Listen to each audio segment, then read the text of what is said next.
2020 was supposed to be the year for New World, but a last-minute change and a huge delay are now leaving MMO fans wondering what's next for Amazon Game Studios' upcoming title. Hello friends, my name is Kodiak, one half of the team behind Legion Gaming, and today we'll dive into the news and break down what's changing in the world of Eternum.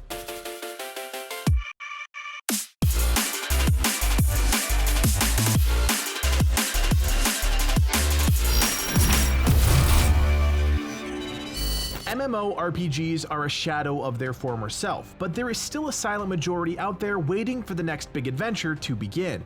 The problem with developing MMOs is the incredible amount of resources required to bring something so large into existence, while simultaneously reaching a quality threshold that players have come to expect.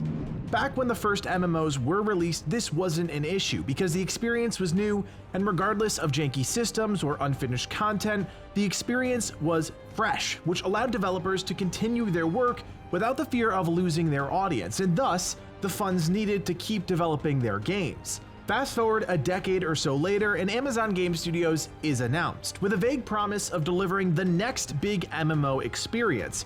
And for a few years, New World has been in the oven.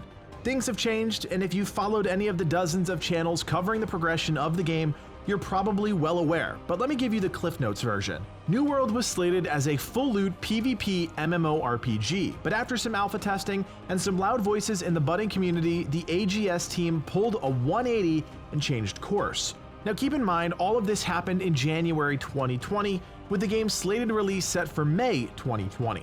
Now I don't care what studio you come from, a change of that caliber in such a short amount of time is massive, but Amazon Game Studios forged ahead and May crept closer. March rolled around, coronavirus spread across the globe, and boom, New World gets delayed until August, with a beta period happening roughly a month ahead of that. Players were still excited, including Livid and myself, but what happened on July 10th took everyone by surprise. Rich Lawrence, the studio director, released a 4-paragraph statement stating that New World would be delayed again, this time for nearly a year. With less than a week before beta, the decision came as a shock to everyone, but for those players that have slogged through MMO development before, it was actually a breath of fresh air. With such a big change in focus from PvP to PvE, everyone across the board recognized that this would take a lot of work to pull off, and it isn't hard to find a skeptic who was just waiting for New World to fail.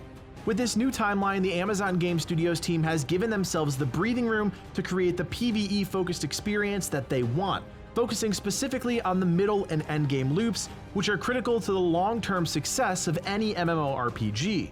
There is still so much clouded in mystery surrounding the game, core features involving the economy, communication, questing, and more.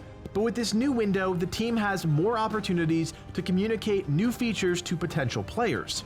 What is promising is the fact that New World will still be playable starting August 25th for a limited time, most likely short enough so that players can experience the early game but not dive deep enough into the endgame that overly critical opinions drown out any hope for the game. There's also a marketing angle here. 2020 will see the release of World of Warcraft Shadowlands, and with only a few months before that release, New World was facing an uphill climb against an absolute giant. Waiting until 2021, when World of Warcraft is developing its next expansion, may prove to be one of the smartest decisions the team could make. Of course, everything is up in the air right now, but with a new lease on life and avid fans behind the developers, this could turn out to be a pivotal moment in the overall success or failure of New World. Now don't forget, Amazon Game Studios released another game earlier this summer called Crucible, which was not a commercial success. And with the Lord of the Rings MMO project still under wraps, New World is the only hope for a studio trying to break into the AAA pack.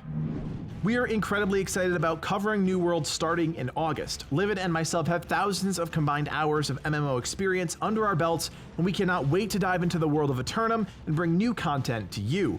If you're interested in keeping up with all the latest New World news, don't forget to drop us a like and consider subscribing to Legion Gaming so you never miss a thing. If you are planning on playing New World and want to be part of the Legion company, join our Discord and drop us a line. Everyone is welcome to join the Legion as we take Eternum head on. My name is Kodiak, and from everyone here at Legion Gaming, thanks for watching, and play on.